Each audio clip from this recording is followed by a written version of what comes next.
Just wondering, if I buy 4 links from websites that have 1 million traffic and up, what will happen to my website? Will I get traffic or rank? Um, I'm just gonna give the standard SEO question. It depends. It really just depends on a lot more than you getting 4, nice links. Um, Hypothetically, you'd want it to go up, it would be right? nice if things increased, yeah. But But it does, but it's going to depend on a lot of yeah, it variables. Yeah. depends on so much here. Like, just because the sites have a lot of traffic, are the links, are the websites relevant to it at all? Or are they, I'm assuming if they have a million plus traffic, they're going to be these like super huge mega kind of more general sites. But that's not saying that's bad, CNN would be, they rank for a bunch of stuff and I would love a link from CNN. Um, Hmm. but yeah, how niche down is it? Is the site, what kind of keywords are they actually ranking for? Are they, they could be like spoofing their numbers and just doing kind of spammy stuff to rank for these crazy keywords that have super low keyword difficulty but insane volume. Um, but yeah, in general, the backlink itself matters, but also it matters like what else do you have going on? Like what are your other backlinks that you have? What's how much content do you have on the site? Is your content optimized well? Did you do your keyword research properly? Have you established topical authority, the new buzzword these days? Basically, have you written a bunch of articles about the same topic to show Google that you know what you're talking about, that post a bunch of content and resources related to the same thing. There's just, are you matching search intent? There's just so much. And so, basically if you're not doing any of that stuff right and you get 4 links from a million plus traffic that are really good links, not, maybe nothing happens, to Yeah. be Well, completely honest with you.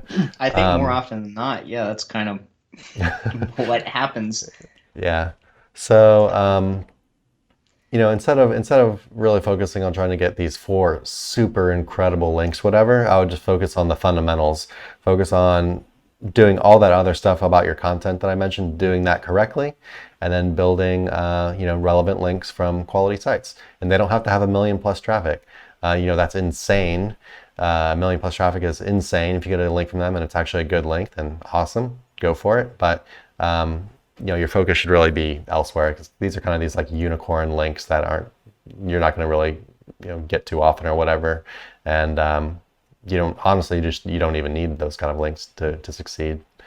Yeah, anything down on that, Nick? Also, I've been let's blabbing. just think about what's natural or unnatural here. You've got some rink-a-dink website with a handful of links going to it, and all of a sudden, with no press at all, like you've got these 4 massive authority sites linking to you, no trailing press going on, etc., right? What we're doing with backlinks is we're emulating buzz, we're emulating press. And so imagine for no reason,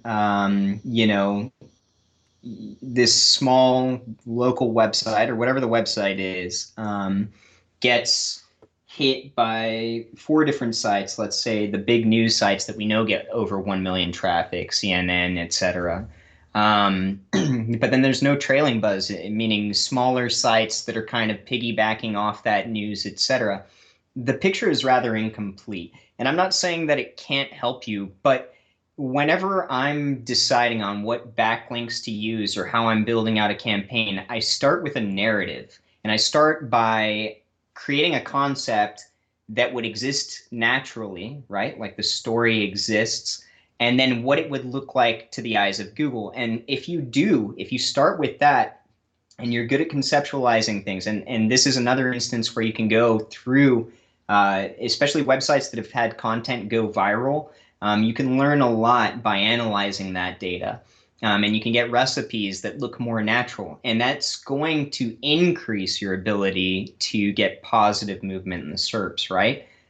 So rather than just looking at these specific tools that are very powerful, think about these specific tools in conjunction with your particular website that you're working on and how they might influence that and how you might be able to tailor all of these things into a story that you're feeding Google's algorithms.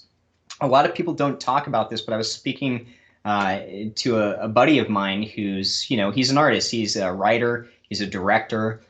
Does film and stuff like that. And we were talking about, in aspects to what we do over here, the art form that's involved in creating narratives and kind of creating SEO campaigns in general. And I firmly believe that the more you kind of do that and the more you're inspired by the creativity of the craft, the better you're going to do overall, because you are analyzing these kinds of things. And I know that's maybe, goes into stuff that a lot of data-minded people don't like to talk about. But for me, I didn't start off as a very data-minded individual. So that was the only way for me to really, kind of get my mind around something that I could kind of go with. So I don't know, for some of y'all that might, work a little bit better. I know other people maybe want the hard line.